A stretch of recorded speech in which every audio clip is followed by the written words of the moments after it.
Coach Day, Martez Walker led the team with 187 rushing yards last week. We saw a lot more of the ground attack with the wet field conditions primarily, but is this a trend that you anticipate to continue throughout the season?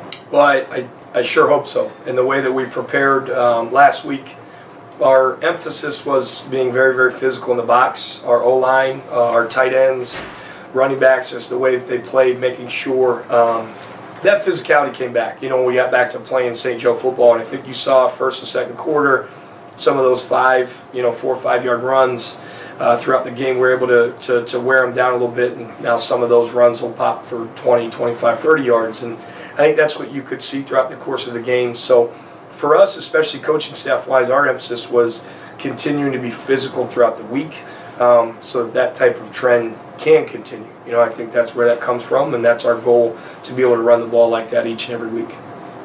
Coach Holsworth, how would you say that the D-line has evolved, and not only on the field but also shown in practice? Well, Coach Day touched upon it here, mentioning physicality. We've really kind of ramped that up in the recent weeks. Just wanted to make sure that's kind of the mentality of our football team.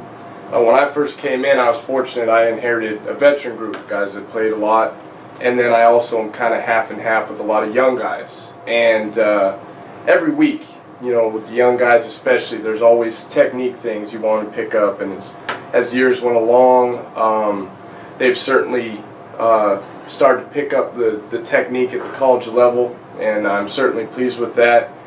And then, you know, just always with us, that physicality is what we're trying to maintain on that D-line, and I've been pleased with that thus far.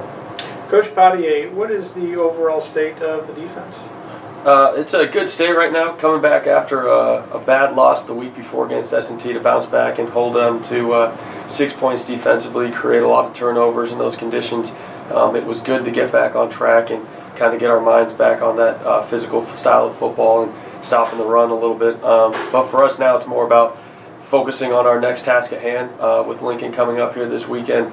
Just getting back to the drawing board at the start of this week of back to the basics of doing the simple things right, fundamentally with pursuit to the football, tackling, all the basics that are going to make us successful defensively, and not getting wrapped up in having just one good game and trying to build off of it and have another consecutive good game right after it. How quickly does a game plan adjust or shift when you have wet field conditions as opposed to dry field conditions? For us defensively, you know, it's going to be more of an adjustment process because we're waiting to see how the opposing offense adjusts and what kind of plays they try to go to and what type of scheme they try to implement based on those conditions. The big thing for us there is really stressing to our guys taking advantage of the ability to force fumbles and create turnovers and get the ball back for our offense. In those wet conditions, obviously it's slippery, so it's a great time for us to get the ball back and create a lot more of big plays on our end from that aspect. Coach Day, how would you assess this week's practice, and how would you elaborate on the health of your O-line and how they're going to be able to assist with your running game this weekend? Sure. I think, you know, we had a really good Tuesday, which was a lot like last week. Yesterday, I think the defense brought great effort. Offensively, we need to amp it up a little bit more on our end offensively as far as our effort. So it wasn't a great Wednesday day as far as the effort. But we had good meetings last night, and I expect that'll continue and really help us going into today to have a really nice, sharp Thursday practice before we get on the road tomorrow to head out to Jefferson City. O-line health-wise, you know, the only guy really that we're in limbo with is Brian Collins. He's a guy that, you know, got hurt on Saturday, but he's been progressing pretty rapidly throughout the week, and he's a guy that we're going to see where he's at. I don't know if he will play come Saturday afternoon or not, but we've had some young guys that have stepped in.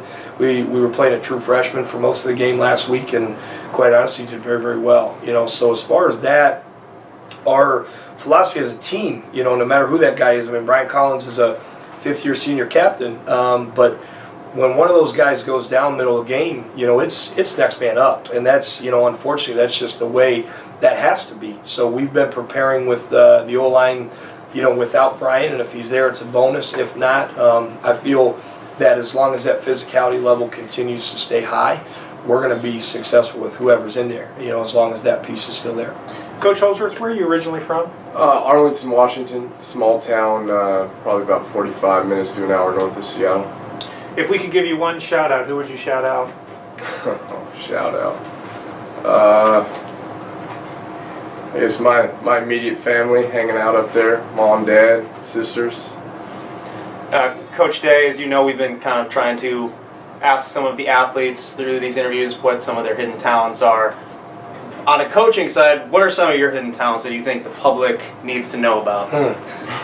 Hidden talents, gosh. Well, you know, I have a pristine voice, so I'd have to say I'm a pretty good singer, and you might not know that, but it's pretty amazing. What song would you pick to sing? You're like in the car jamming. What's your go-to sing song? I didn't need all that. As I've said before, the GOVC kickoff might sound weird. I love Adele's music. She's one I listen to quite a bit. So I think her and I would do a pretty nasty duet. Well, we'll set fire for the reins next week. Good luck against Lincoln. Thank you. Thanks.